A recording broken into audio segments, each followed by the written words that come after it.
வணக்கம் நண்பர்களே, இது ஒரு பெரம்பலூர் மாவட்டத்தில் நடந்த ஒரு உண்மை சம்பவம். இந்த வீடியோவை முடிஞ்ச அளவுக்கு எங்கேயுமே ஸ்கிப் பண்ணாத முழுமையாக பாருங்கள். ஏன்னா இது ஒரு முக்கியமான வீடியோ.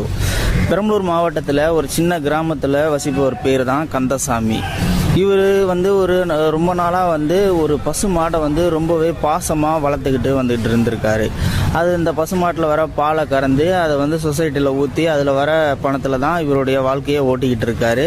இவருடைய பசங்களும் தனித்தனியாக வேலைக்கு போகிறாங்க. இவர் வீட்டுக்கு பக்கத்துலேயே அவங்களும் தனித்தனியாக குடியிருக்கிறாங்க. பேரன்களும் நிறைய பேர் இருக்கிறாங்க. ஆனால் அந்த மாடும் கந்தசாமி மேலே உசுரியை வச்சுருக்கும். ரொம்ப பாசமாக இருக்கும்.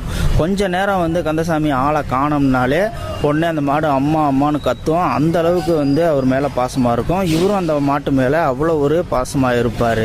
கொஞ்ச நாளைக்கு முன்னாடி அப்படி தான் கந்தசாமி ஒரு வேலையாக, முக்கியமான வேலையாக பக்கத்து கிராமமான பொன்னகர கிராமத்துக்கு இவர் போயிருக்காரு. ஒரு சில நாளில் போயிட்டு ஒரு நாள் 2 நாளில் வந்துடலாம் அப்படின்னு சொல்லிட்டு போயிருக்காரு. ஆனால் அங்கே போனால் வேலை சீக்கிரம் முடியல. ரொம்ப லேட் ஆகிடுச்சு. கிட்டத்தட்ட ஒரு 7 நாள் ஆகிடுச்சு. 7 நாள் ஆகியும் அந்த வேலை முடியவே இல்லை. இந்த மாடும் நாளுக்கு நாள் வளர்த்தவரை காணுமே அப்படின்னு சொல்லிட்டு சரியாக தீனியும் திங்காத, தண்ணியும் குடிக்காத, சாணமும் போடாத, அப்படியே ஒரு மாதிரியே சோர்ந்த மாதிரியே இருந்திருக்கு. உடனே அவர் கந்தசாமியோட பேரன்கள்லாம் ஃபோன் அடித்து, இந்த மாதிரி மாடு தீனி திங்க மாட்டேங்குது, சாணம் போட மாட்டேங்குது, தண்ணி கூட குடிக்க மாட்டேங்குது அப்படின்னு சொல்லியிருக்காங்க. அதுக்கு கந்தசாமி என்ன சொல்லியிருக்காருன்னா, இன்னும் ஒரு 2 நாள் மட்டும் பார்த்துக்குங்க பத்திரமா மாட்டை, நான் ஒன்று இந்த 2 நாளில் வேலை முடிஞ்சிடும், நான் வந்துடுறேன், 2 நாள் மட்டும் பார்த்துக்குங்க அப்படின்னு சொல்லிட்டாரு. அதுக்கப்புறம் இவங்களும் முடிஞ்ச அளவுக்கு முயற்சி பண்ணி புல்லு எல்லாத்தையுமே பச்சையாக எல்லாம் அறுத்து போட்டு பார்த்தாங்க. ஆனால் அந்த மாடு தண்ணி கூட குடிக்கல, தீனிக்கின்னு எதுவுமே தொடவே இல்லை. அப்படியே சோர்ந்த மாதிரியே படுத்து கிடந்திருக்கு. இதை பார்த்த உடனே மகன்களுக்கும் பேரனுங்களுக்கும் ஒரு பயமாயிடுச்சு. என்னடா இந்த மாடு இப்படி இருந்தால் ஏதோ ஒன்று ஆகிடுமோ அப்படின்னு சொல்லிட்டு கால்நடை மருத்துவரை கூப்பிட்டு காட்டலாம் அப்படின்னு சொல்லிட்டு மாட்டு டாக்டரை கூப்பிட்டு காட்டுறாங்க. அவரும் அந்த மாட்டை ஃபுல்லாக செக் பண்ணிவிட்டு அவர் ஊசி போடுறாரு. ஊசி போட்டதுமே கொஞ்ச நேரம் அப்படியே நல்லா இருக்குது. அதுக்கப்புறம் மறுநாளும் பார்த்தீங்கன்னா ரொம்ப மோசமாயிடுச்சு. அந்த மாடு அப்படியே தலை கீழே கிடக்குது, தலை தூக்க முடியாத கிடக்குது, சாகிற மாரி கிடக்குது.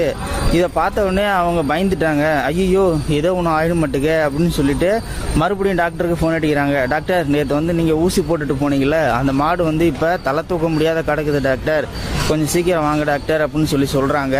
அந்த டாக்டரும் அவசரமாக மாட்டை ஃபுல்லாத்தையும் செக் பண்ணுறாரு. அதுக்கப்புறம் தலை கூட தூக்காத கிடக்குது அப்படின்னு சொல்லிட்டு அந்த மாட்டுக்கு குளுக்கோஸ்லாம் ஏற்றுறாரு. குளுக்கோஸ்லாம் ஏற்றி அப்புறம் 1 மணி நேரம் கழித்து அதுக்கப்புறம் சொல்கிறாரு, இப்போ அந்த மாட்டை பார்த்துட்டு, இந்த மாட்டை இப்பயே கறி போடுறவங்கள்ட்ட விற்றுருங்க, பணம் நேச்சு கிடைக்கும், இல்லைனா இந்த மாடு செத்துரும், நீங்கள் வேஸ்ட்டாக மண்ணில் தான் புதைக்கணும், இந்த மாடு இனிமேல் பிழைக்காது அப்படின்னு சொல்லி டாக்டர் சொல்லிட்டாரு.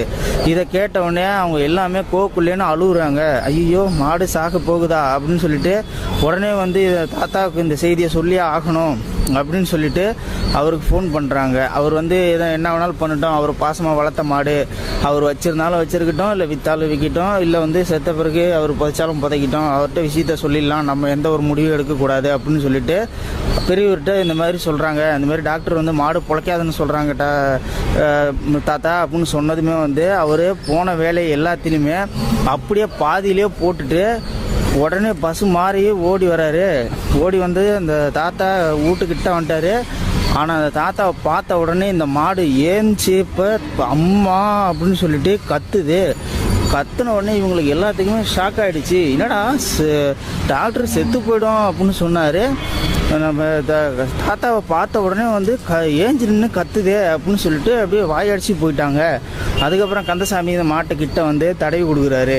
என்னடா தங்காச்சி, ஏன் தண்ணி குடிக்க மாட்டேன்றியான், ஏன் தீனி திங்க மாட்டேன்றியான் அப்படின்னு சொல்லி தடவி கொடுக்குறாரு.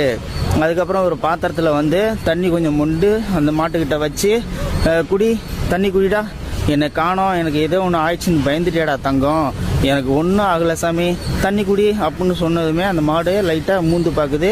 அதுக்கப்புறம் கொஞ்சமாக அப்படியே தண்ணி குடிக்குது. இதை பார்த்த உடனே டாக்டருக்கே அப்படியே ஷாக் ஆகிடுச்சு. என்னடா அது, சாக கடந்த மாடு ஒரு பெரிய ஒரு வளர்த்தவரை பார்த்த உடனே இப்படி இருக்குதே, நல்லா இருக்குதே அப்படின்னு சொல்லிட்டு ஷாக் ஆகுறாரு. அதுக்கப்புறம் 3 நாளைக்கு அப்புறம் எப்பவும் போல் நல்லா தண்ணி குடிக்குது, எப்பவும் போல் நல்லா தீனி திங்குது, சாணம் போடுது. அந்த மாடு எப்பயும் போல் ஆரோக்கியமாக இருக்குது. வளர்த்தவர் இறந்த பிறகும் ஒரு சில நாய்கள் வந்து தானும் இறந்திருக்கின்றன என்பதை நம்ம வந்து கேள்விப்பட்டிருப்போம். ஆனால் தாத்தாவை காணோம் அப்படின்னு சொல்லிட்டு, தாத்தாவுக்கு ஏதோ ஒன்று ஆயிடுச்சு அப்படின்னு சொல்லிட்டு இந்த மாடு வந்து சாகும் நிலையை வந்து எட்டியிருக்கு அப்படின்னு சொன்னால் நம்மளால் நம்பவே முடியல. ஒரு நாளைக்கு வந்து நல்ல விலை வந்தால் விற்கப்பட்டு விடும் மாட்டின் காலடியின் கீழ் மனித பாசங்கள் மிதிப்பட்டு கிடைக்கிறது போல நான் உணர்கிறேன்.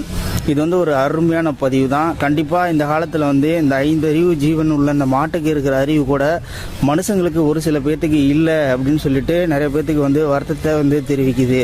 உண்மையிலுமே வந்து இது வந்து இதுதான் ஒரு பாச பிணைவு அப்படின்னு சொல்லிட்டு சொல்லலாம். இந்த சம்பவம் பெரம்பலூர் மாவட்டத்தில் நடந்த ஒரு உண்மை சம்பவம். அந்த மாட்டை வளர்த்த அந்த தாத்தாவுடைய பேரன் இது எல்லாத்தையும் பார்த்துட்டு அப்படியே ஒரு நிமிஷம் ஆடி போய் நின்றுட்டார். என்னடா இது, ஒரு 5 அறிவு ஜீவன் அந்த மாட்டுக்கு இவ்வளோ ஒரு நன்றி விசுவாசமா, இவ்வளோ அன்பு இருக்கா, இவ்வளோ பாசம் இருக்கா, தனக்கு 3 வேளை சோறு கொடுத்து வளர்த்த தன்னுடைய எஜமானருக்கு உயிருக்கு ஏதோ ஒன்று ஆயிடுச்சுன்னு சொல்லிட்டு தன்னுடைய உயிரே தியாகம் பண்ண துணிஞ்சிருச்சு. இந்த மாட்டுக்கு இவ்வளோ ஒரு அன்பு இருக்கா, ஒரு நன்றி விசுவாசம் இருக்குதா, என்னால் நம்பவே முடியல. I can believed. இந்த காலத்தில் வந்து மனிதர்களுக்கு மனிதர் உதவி செஞ்சாலே உடனே மறந்துடுற இந்த காலத்தில் ஒரு 5 அறிவு ஜீவனுக்கு வந்து இவ்வளோ ஒரு அறிவு, பாசம், அந்த நன்றி விசுவாசம் இதெல்லாம் இருக்குதா அப்படின்னு சொல்லிட்டு ரொம்பவே வந்து ஷாக்கிங் ஆகிட்டார். உப்பிட்டவரை உள்ளவரை நினை அப்படின்றதுக்கு வந்து ஒரு எடுத்துக்காட்டாக இந்த மாடு இருக்குது அப்படின்னு சொல்லிட்டு இந்த பதிவை தன்னுடைய ஃபேஸ்புக் பக்கத்தில் வந்து பதிவிட்டு இருந்தார். அந்த பதிவு தான் நான் இப்போ உங்கள்கிட்ட சொல்லிட்டு இருக்கிறேன். இந்த பதிவு பார்த்துட்டு இருக்கிற நீங்கள் இந்த பதிவு பற்றின கருத்துக்களை கீழே இருக்கிற கமெண்ட் செக்ஷனில் மறக்காமல் சொல்லுங்கள். இந்த பதிவு பிடிச்சிருந்தா ஒரு லைக் பண்ணிக்கோங்க. இந்த பதிவை முடிஞ்ச அளவுக்கு மற்றவங்களுக்கும் ஷேர் பண்ணுங்கள். அப்படி நம்ம சேனலை சப்ஸ்கிரைப் பண்ணிக்கோங்க. மறக்காமல் பெல் சிம்லையும் கிளிக் பண்ணிக்கோங்க. நன்றி, வணக்கம்.